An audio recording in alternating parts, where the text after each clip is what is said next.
Just some brief reflections on 4th of July and what I think it means and looking at it within a modern context now. Just a couple prefaces. I am just the slightest bit under the weather. Allergies have not been under control lately, so I may sound a little stuffed up. I apologize in advance for that. And I also apologize in advance if this is too rambly. This is just me putting my thoughts out there. I don't really have a list or a script or anything I'm going off of, just trying to speak my mind and just get out what I want to say about this topic. So thank you for bearing with me because this could be 5 minutes, it could be 50 minutes, but I'll try to keep it a little shorter. And of course, before we get in, happy 4th of July, naturally. But just thinking about this holiday in the context of, say, people like myself, people like GSP, although he is Canadian, so maybe not the exact context, even though the Canadians did have their day just a few days ago, so perhaps that's worth addressing. And I'd imagine anyone who still sticks around and listens to what we have to say on the war report or otherwise when I make these sort of offhand things is it may seem that the ideas that somebody like me holds are completely against the concept of at least the modern United States or even the mythology of the United States going back to 1776. And on a surface level, you would be right. I mean, I don't imagine I'd have to repeat for anyone here my opinions on, say, democracy or the Enlightenment or liberalism, even going back to classical liberalism as a whole. But I don't write off this holiday in its entirety, and I don't necessarily write off the nation by nation. I mean that in its most literal sense, as in a people, or should I say nations, because I do believe that the United States is a multinational state, and I'll get into a little bit of that in a minute. But I do think there is still cause for celebration of a nation, of a people, rather than any political entity or anything like that. So just use myself as an example because my background, my family dynamics, well, maybe dynamics not the word, but my heritage does play a large part in this. So, on one side of my family, I am from Ellis Islanders, Italian Irish, as I'm sure you all know, based on my, let's just say, disproportionate amount of attention I give to Italy on the war report that may give some of that away. But on the other side of the family, I'm founding stock Scots Irish from Appalachia. I mean, my family up until the last few generations were from West Virginia, Kentucky, Virginia, Tennessee, etc. The people who were some of the first European settlers on this land, the people who really tamed this land and really would be the baseline culture. And I would argue that the Scots Irish culture is more of a baseline culture than the, say, Anglo Saxon or uh, any other culture in this. Now, that doesn't necessarily mean when I say that of course that wasn't important, but I would argue in terms of what the real core of American identity is, and I would also say it's not necessarily something that based on, say, what you are genetically or by blood. Now there is some degree of that. For example, somebody of an Anglo-German heritage raised in a predominantly Scots-Irish cultural area is going to imbue those values. Now there may be a few things here and there, a few trace things that carry on from generation to generation as these things do, but with that caveat out of the way, I come from that on one side of the family, coming from the stock of the people who really forged this nation from before any political entity known as the United States even came into existence. We're talking about a century, century and a half before 17th century settlers. But on the other side, once again, I come from deracinated white ethnics. Now, um, I do point out that I do, in jest, call Italy my ancestral homeland, which, I mean, by the rawest definition is true, but again, like most white ethnics, I'm third, fourth generation, so it's still a bit removed where, you'll have the ethnic last name or the family recipe or the, peculiar family tradition, but that's really all it goes down. Now, there are some people who have that stronger identity, especially if they are more recent arrivals, if not first generation immigrants themselves. So it does put them in a bit of a limbo where they're certainly not from the nations which their ancestors came from. For example, I certainly couldn't call myself an Irish or an Italian because I'm simply not from there. I haven't been enculturated there. I hardly speak the language. I mean, I'm giving it my best shot here, but it takes time and progress. Now, there is a debate on whether if they do return to their ancestral homeland, can they fully assimilate and really become part of that culture again? I think that's a debate worth having. I think it is a case by case basis. Some people can, some people can't, but I don't really think that's relevant to what I'm trying to say here. So they're certainly divorced from their ancestors' homeland, in some cases, even up to parents, grandparents, but they're not exactly fully assimilated as they still do have some sense of that identity, whether it's just the most trivial things like a surname, like a family recipe, like a family tradition, or an ethnic neighborhood where a lot of people, or even down to something like a religious identification. I mean, you could argue that a large part of what makes America multinational is the religious identification, even just among Christians. I mean, just look at your average Catholic American versus your average Baptist, Methodist, Episcopalian, whatever. It's a lot that goes into that. So it comes from that perspective, number one. I know it's a bit long winded for the point I'm trying to get at. So I can kind of see both sides of the coin. I'm not going to claim to speak for one or the other because uh, I don't really live in an area that is traditionally a stronghold of white ethnics or traditionally a stronghold of Scots Irish. So it's really, again, the state I live in, which I've said before, you can go back and find it if you're really that curious about it. Pretty much, I only had one grandparent born here, and that was in an ethnic neighborhood. So, uh, other than that, it's really just transplant upon transplant upon transplant. Now, I love my hometown. I love the area I live in right now, but there is a certain level of disconnect. There is a hey, I'm a recent arrival here. Now, I could establish my roots here, whatever, but again, I don't really think that's relevant to what I'm getting at, so I will move on from that. So, point being is, when you look at what today celebrates, most people will say, in at least a superficial sense, the independence of the United States from the British Empire, blah blah blah, the regular political mythologies, Declaration of Independence, Founding Fathers, whatever. But I do think, in a much more real sense, it's a celebration of a people, of a nation, again, in the most raw sense, rather than any political entity or any uh, political ideology, as it were. And it is also gets in the question what people like us think about, for example, the founding values, how many of us may be disillusioned with the founding mythology. One of the common things you hear on these side of things, well, the founding fathers, they were all Freemasons, they were all secularists or deists. Well, I mean that's true to an extent, but they were very different people, just individual to individually. I mean, you can just talk about some of the big ones and the fierce disagreements they had among each other, let alone some of the ones who we barely even remember the names of at this point.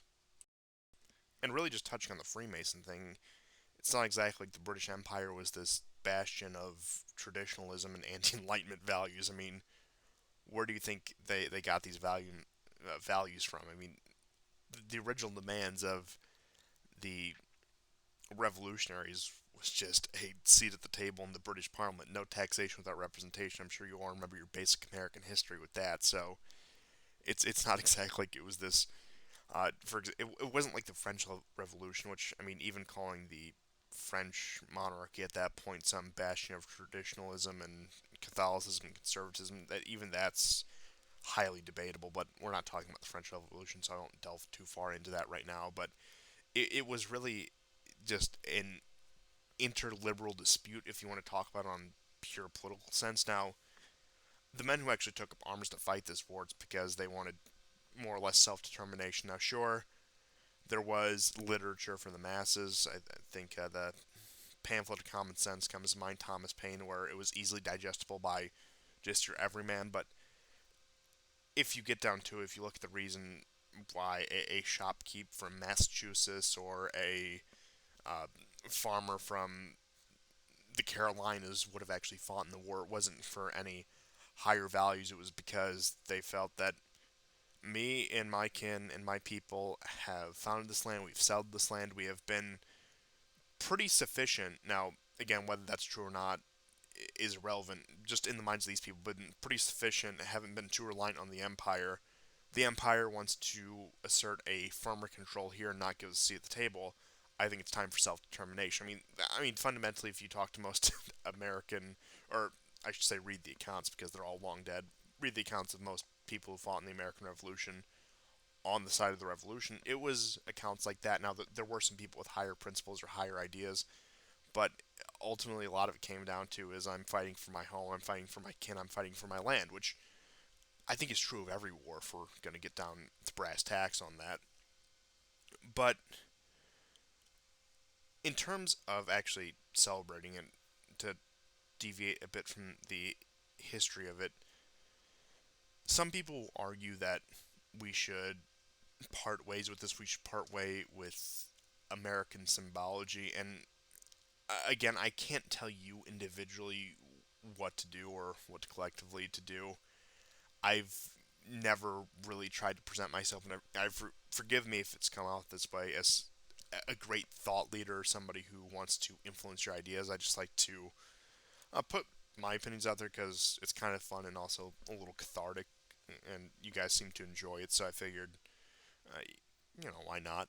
That's the whole reason I still do the war report after, 4.5 years at this point. I've lost track, but a lot of people would think, well, why would I want to celebrate the founding myths of an empire that I despise? Now, I think that's reasonable on the surface, but I think it once again overlooks that question of more so celebrating the people and again just a ability to come together, whether that be with your family or your community or whatever, in order to all unite around a common cause and celebrate together. Now, it used to be up until the last few decades that a collective American identity could celebrate this. That when things were a bit more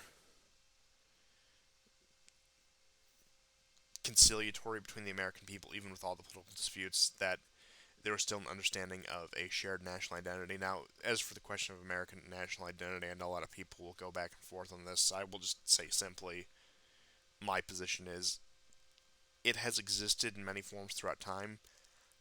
If it exists now, I think that's. I really don't know the answer to that question, but American identities rise and fall all the time, and the one they're trying to push now, of course, is just the let's call it the progressive identity, where you're standing with the bereaved groups, you're standing with again, just look at how many more stripes and banners they add to that flag every time if you want an idea of what the modern cultivation of the American identity is supposed to be. But I think it also is much more about celebrating, regional identity. For example, if you do live in a state or a community that your family has been in for the past 350 years or however long, or you have roots going back there generations upon generations, it's a cause for celebration for that. It can be a very localistic holiday if you want it to be. And also, I do think in regards to that, there is still some cause for optimism in this country, especially on a state by state, locality by locality level, where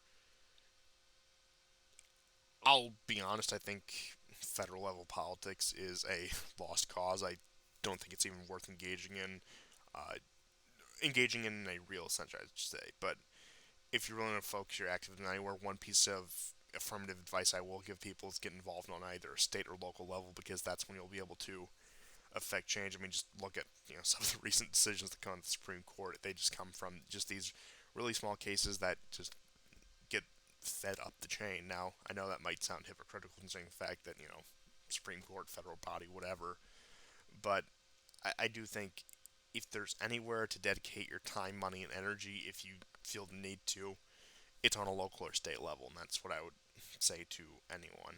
Now, again, as for the future of this holiday, I'm not sure how much longer it'll be in, again, the public consciousness. I think it will be hard to uproot it from that.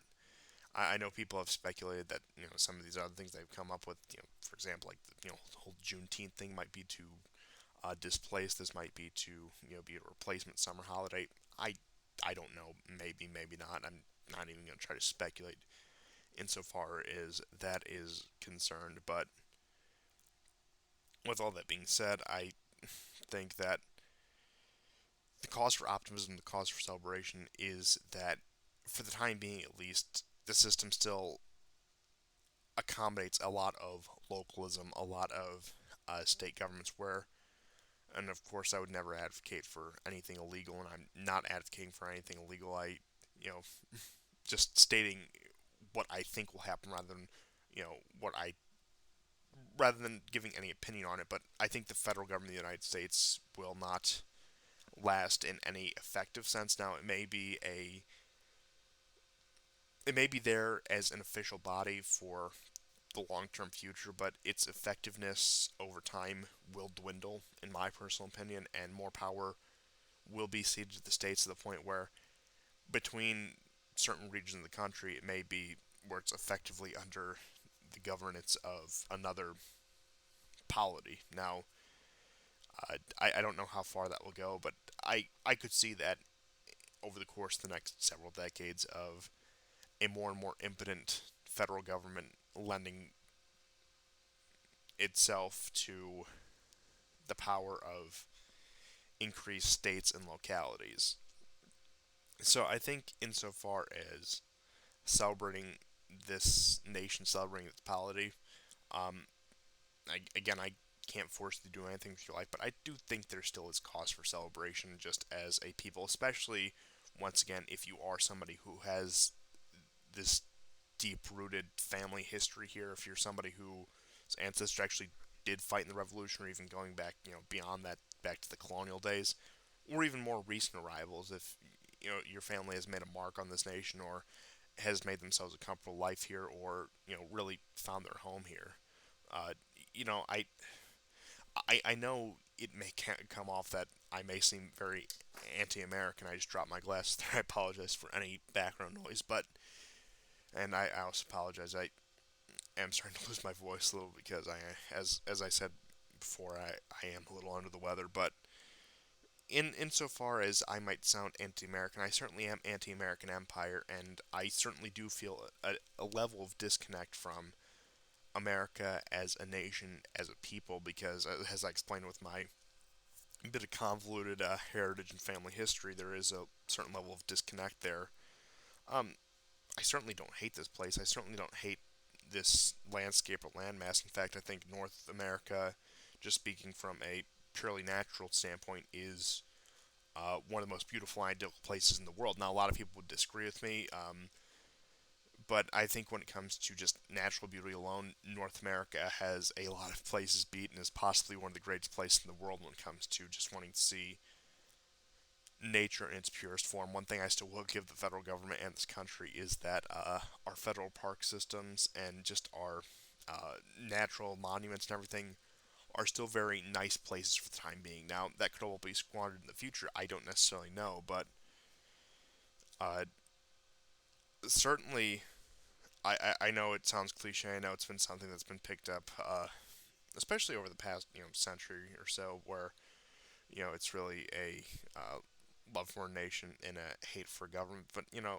I wouldn't even say I hate this government. I can't really be even moved to have strong feelings about it at this point. I just acknowledge its existence as that, and I don't really have any strong feelings, honestly, at this point. I think that's been kind of all exhausted. But as for a people or peoples, as I've clarified, and I do think that the landmass known as North America, especially the continental United States, as well as, I mean, the entire United States, has multiple nations within it, whether that be, again, that cultural block in the South. I know that again may sound cliche, or again, it's very regionalized. I think the Midwest is a very distinct culture from the Northeast, from the West Coast, etc. Just getting into things, and I do think that at some level these do constitute different nations. But I mean, ultimately, despite my rhetoric, despite my distaste for the American Empire and even the polity known as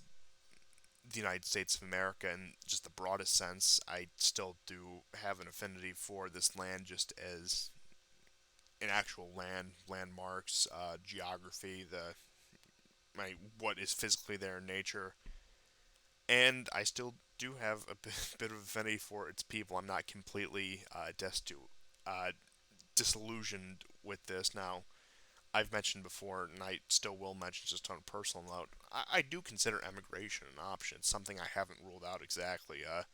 I mean, I don't know what exactly the future holds for me. I don't think any of us do, but just speaking from a purely non-political standpoint, it's never worth it to give up on your home. If you think your home is elsewhere, for example, if you are sort of like a third generation like me and think that you might be more comfortable resettled in your grandparent, great grandparents' homeland or whatever. I mean, that's on you. That's something you'll have to decide. But if you're somebody who has roots, as I was saying, that go back here centuries, that go back here several generations, I mean, it's your home, and don't be compelled to flee from it just because things look dire or just because you've sworn off liberalism or enlightenment values or whatever. I mean, it's by God, it's still your home, and that's what I'll leave you with today. It's there's still a lot of reasons to celebrate despite everything, and honestly, as pessimistic as I may come off, you can't let yourself wallow in these things, and you have to have some cause for celebration. You have to have some cause for joy in your life, and you can't just get into this spiral of doom and gloom. Even though I mean things are admittedly bad, things are admittedly getting worse, but you have to ultimately hold on to something, and um, I wish you all the best. I like to hear